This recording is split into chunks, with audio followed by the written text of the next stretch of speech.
But let me ask this now. I'm sort of understanding you doing due diligence on the person who you are buying land from. Yeah. What about if we are buying land from you?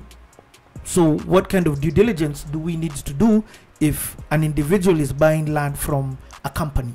So like Goshen or GrandAcres? Yeah, so most of it is exactly the same, except obviously for a company like Goshen Acquisitions, as opposed to giving you an ID, I will give you a certificate of registration for the business, right? That's the equivalent of an ID. I will give you the PIN certificate for the business.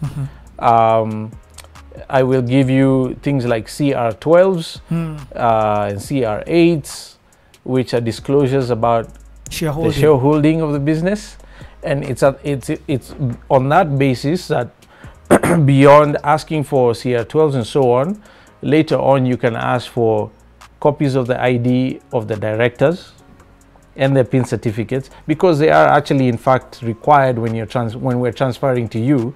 We have to surrender them to the registry along with board resolutions that we have indeed made a corporate decision to sell this property to you for a specific price, right? Because the company is treated as a separate entity from its shareholders and or directors.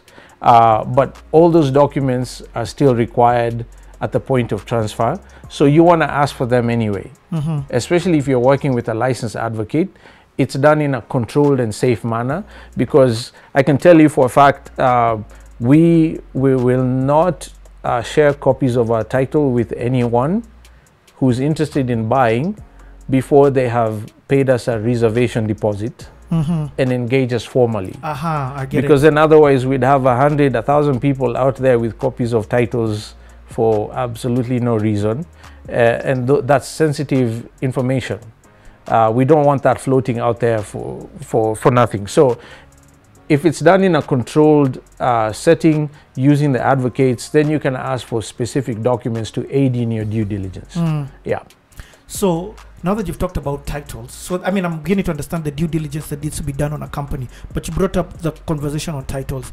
Now, majority of people buying lands have never held a title, never seen a title, have no idea what to look for when they're holding a title.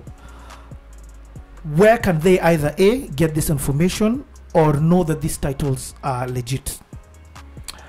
I mean, that's part of the due diligence through your licensed advocate of the High Court of Kenya. I mean, there's certain things that will generally be easily verifiable. With a certified copy, they can apply for a search and confirm ownership from the registry, just like we did when we were buying.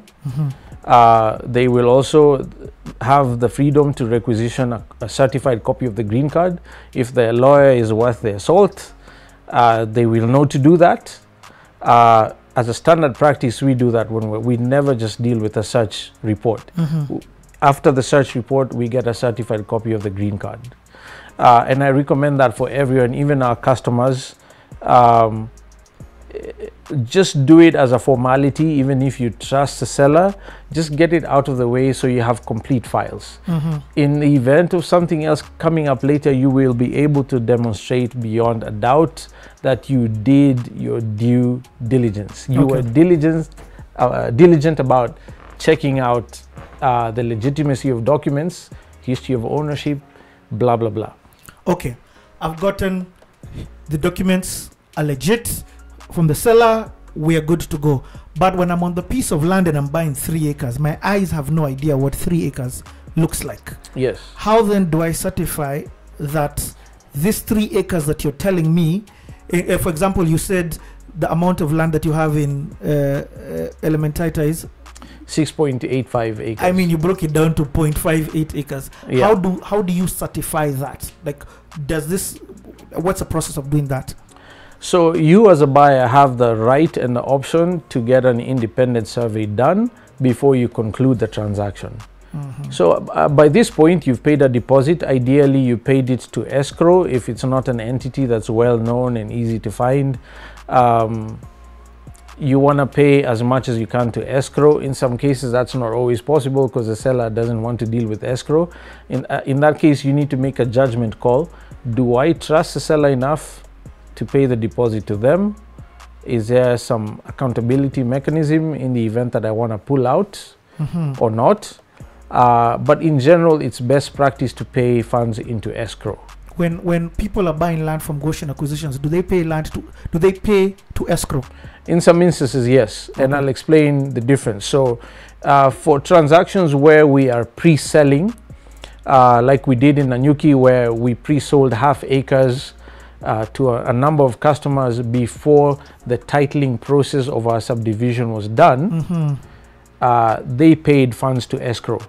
Even we were not comfortable taking their funds directly because we were not done with the titling process. And as it turned out, it was a wise decision because we've had delays with producing title deeds, and therefore for the buyers who feel like they want to pull out because it's taken too long, it's no fault of ours. We're having challenges with some authorities and we have to go through a legal process for that. But a customer may not want to wait, in which case they can pull out of the transaction, as is their contractual right to, and their funds are there to be refunded. Now, if they didn't pay to escrow, there's a high risk that we as a company who need to pay salaries and all manner of overheads, rents, and so on, have used your money to run the business. You decide you don't want to wait any longer, even though it's no fault of our own, and we're unable to refund you. That becomes a messy predicament. So it's always good to pay into escrow, especially when you're buying property that is not ready to transfer, right? So in that instance, we use escrow and we have no issue with it. In some instances, like we are in Imbuko, we're receiving funds directly because everything is ready to go. You hold titles? We hold title. The titles are held by the advocate. The sellers can easily confirm this particular fact with their advocates, and the transaction size is also not that big. If you're dealing with a multi-million shilling transaction, no matter how much you trust the other individual, you want things held in escrow until certain conditions are met and you're on the clear. Okay, so when okay, let's go back to this Imbuko piece of land, and I'm just using this as an example. Yeah. In case anybody's listening. So when do you now put pen to paper? So when do agreements start getting signed? For example, when you are buying this parcel of land, and when does funds begin to get transferred? Yeah. So to initiate a transaction, you have to do your due diligence. In my experience, due diligence will start before and complete after you sign a sale agreement, because certain things take time. And if you're sure you like the piece of land, the price is right, you like the owner, you've come to terms, you need to show good faith and goodwill by paying a deposit to initiate the transaction and to prevent the seller from selling to someone else. Yep. Right? Because while you're twiddling your thumbs thinking about this, that, or the other, someone else came along and pulled the trigger before you and the opportunity is gone. So you want to tie it up as quickly as you safely can by paying a deposit.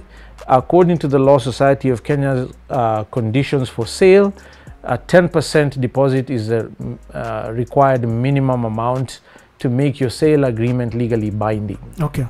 Right? So you pay at least 10%, or if it's more, you and the seller have agreed. 10%, you sign a sale agreement approved by yourself and your advocate. It has to be professionally prepared. I have seen sale agreements that were a joke, that protected neither party. So you want to use licensed advocates, preferably those who specialize in conveyancing, as I've said a million times before, because they know what clauses to put in there for everyone's protection and safety. And it's at that point that you can say you have a live transaction. Okay. What kind of protection as the buyer should I put in place? So the most will have to do with vacant possession.